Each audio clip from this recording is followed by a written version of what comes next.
Good morning Year 7 and welcome to today's maths lesson. Let's start off with a quick starter. Can you add together for me 2/7 and 1/14? Can you then solve 2x plus 1 equals 3x take away 2? Solve to work out what x is for that one. And what do we call this angle that I've drawn at the bottom? Pause the video for a couple of minutes and in your light blue books have a go at those questions now please. Okay, let's go through some answers. So we're adding together two fractions with different denominators. We want to make those the same denominator. And the lowest multiple of both 7 and 14 is 14. The second fraction stays exactly the same, that's 1/14. For the first one, I've multiplied 7 by 2 to get 14. I need to do the same on the top, so I get 4/14 plus 1/14, which gives me 5/14. For my second question, I want to solve this, so I want to get just x on one side of the equation. So I'm going to subtract 2x from both sides to start me off. That leaves me with 1 equals x. Subtract 2. I'm then going to add 2 to both sides. Adding 2 to both sides tells me that 3 equals x, or x equals 3. And I've solved it. X is equal to 3. And what do we call this angle?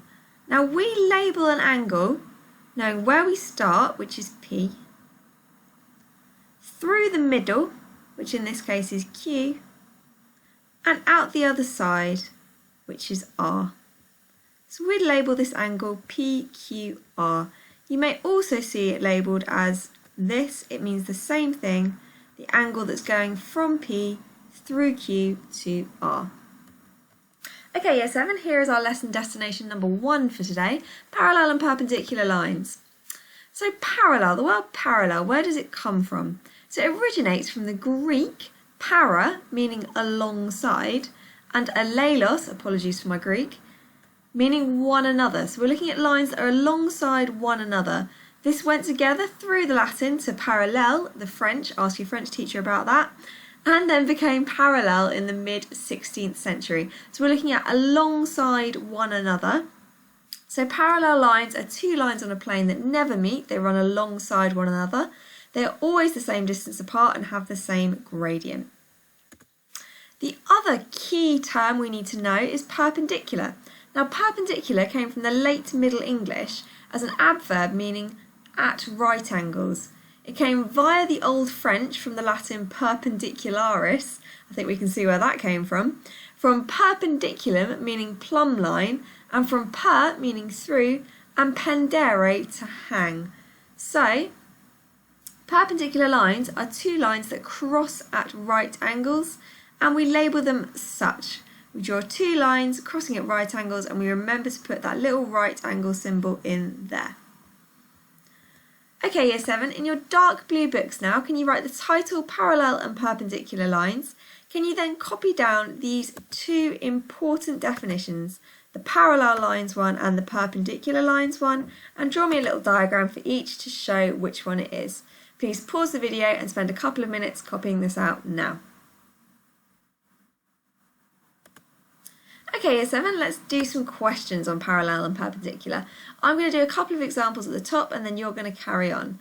It asks me, with each of the shapes below, can you find how many pairs of parallel lines there are and how many pairs of perpendicular lines? This first one, I've got a triangle.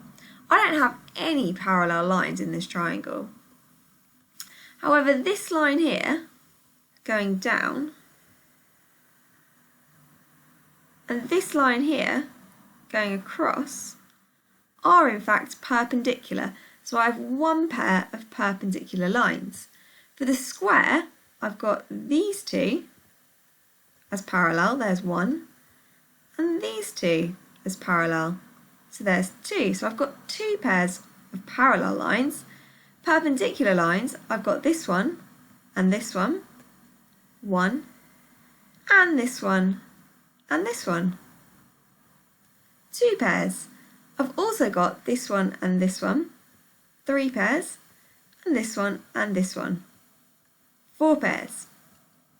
Over to you, Year 7. In your light blue books, can you find for me how many pairs of parallel and perpendicular lines there are in each of these shapes?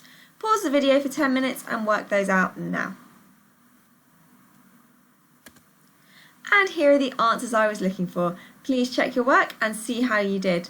Notice that the hexagon in the bottom right hand corner has got 3 sets of parallel lines, but absolutely no perpendiculars. And here was our first lesson destination. Please pause the video for a minute or two and answer these 2 questions in your light blue books now, please. Okay, let's go through the answers. The first one, a parallel line would look something like this.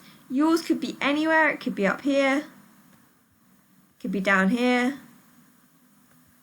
And we would label this with a little arrow to say they are parallel. For a perpendicular line, we need to have one going straight up and down, like so. Again, this could be anywhere on the line, it would still be correct. And we want to label on it that little right angle. Okay, what does this mean? A or B, the lines are the same length or the lines are parallel? Write your answer in your light blue book now, A or B. Okay, the answer I was looking for, the little arrows mean they are parallel, we should have got B. So how about this? A or B in your light blue books. These little arrows mean the same thing, so these two are also parallel, so we should have got B. How about these 2 lines, light blue books? Is it A or is it B?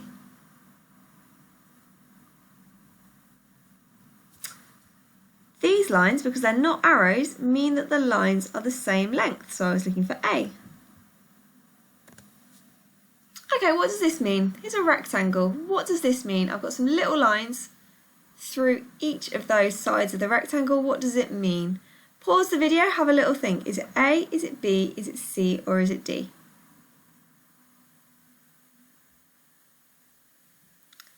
The answer I was looking for is D, both A and B. The top and bottom sides are the same length, and the left and right sides are also the same length. However, the top and the left and right are not all the same length. It's not a square. And finally, what do we call this marked angle?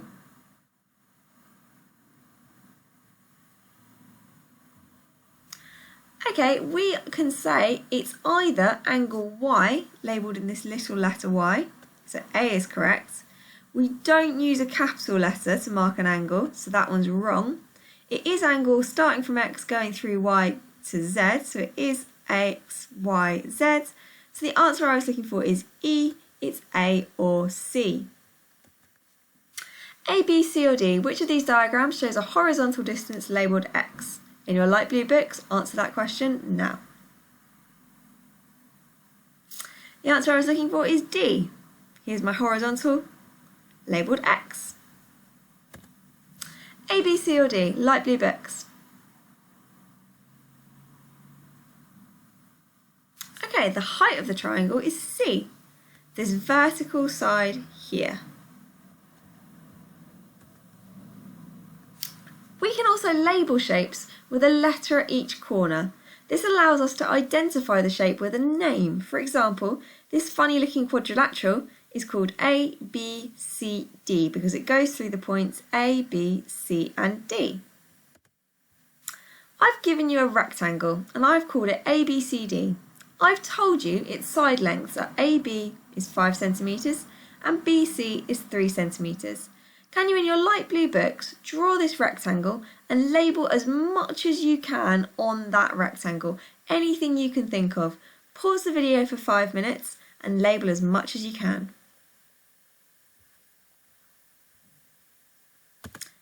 Okay, I've started off by labelling my triangle A, B, C and D. What else can I label on there for me, Trenton? Absolutely, Trenton. I could label this AB side as 5 centimetres. I've told you it's a rectangle, so CD must also be 5 centimetres. And I can use the notation one single line to show they're the same length. What else could I label on this triangle, Rosie? I could label side BC as 3 centimetres, as it says up there, and I can say that AD is also 3 centimetres. I can then use 2 little lines on either side of the rectangle. It's a shame you're not in the classroom, Year 7, because I'd have got you to do this on the board. Is there anything else I could label on this rectangle? Anything at all? Jack, what else could I label? I could label these as right angles.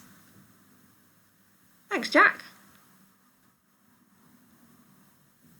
And now my rectangle is fully labelled. Okay, Year 7, I've attached a worksheet to today's work. Can you please print that worksheet and complete the questions on the right-hand side about that document? Print the worksheet and complete these questions. Pause the video and have a go. This should take you about 10 minutes, 15 minutes maybe.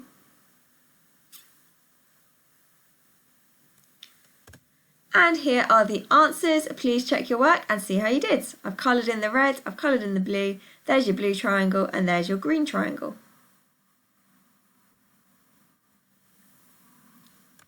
And can you now turn to exercise 2 on the sheet that I've sent you as a PDF that you've now printed, and complete the exercises on this sheet. This should take you about 10 to 15 minutes. Pause the video and have a go now. Okay, Year 7, here are my answers. Please check how you did. And that's the end of today's lesson. Can you now please go onto your Google Classroom and complete the exit ticket that I have sent you? Submit that before 4 o'clock and I will try and get you some feedback as soon as I can. Have a lovely day, Year 7, and thanks very much.